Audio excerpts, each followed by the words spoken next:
As we descend into the depths, the rear end of the elevator becomes clear as glass. We see many branches extending towards the center of the tree, all of them leading to what appears to be portals. This must be how they enter all the different realms and begin the stagnation process. The elevator stops, and it seems we have reached the depths. As the doors open, the symbol that Equilibrium placed on it begins to disappear. But in its place, he appears. I told you that I'd be right behind you. And the plan worked swimmingly. Her gaze is fixated on that picture I left her. She will not be a problem and we can move unimpeded. They will need to work twice as hard to catch up to us. Now, let us make our way to the central core of the tree.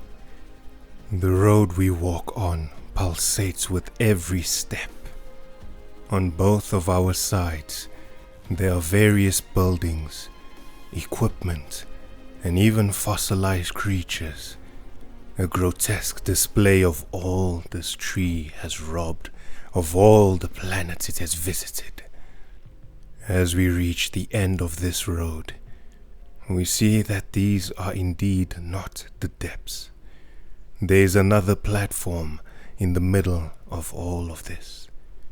Before Kyria and I step onto the platform, I remember the plan we had discussed in the days of preparations before we came here.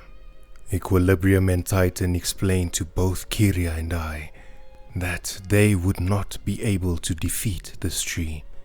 When the four of them entered the balance, there was nothing but the tree.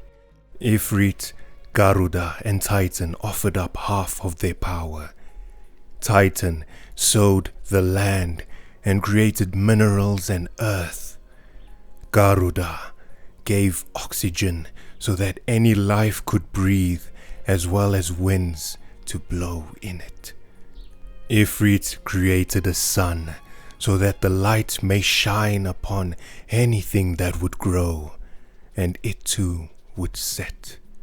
Leviathan, who had control over any type of water, gave up all his power, so that the land may flourish after all his companions had given half of theirs, in order to become one with the tree. And thus it gifted him all types of manna, so that he may create the paradise they all envisioned. And so he began to call himself Equilibrium, for everything he would do was to balance that of the living and the dead. But because the tree harnessed all of their powers, they could not defeat it, for it would just absorb any power they lashed out at it and would be used against them, ultimately becoming a stalemate. So Equilibrium and Titan would defend this platform. They would allow us to descend even further to face the beating heart of this tree.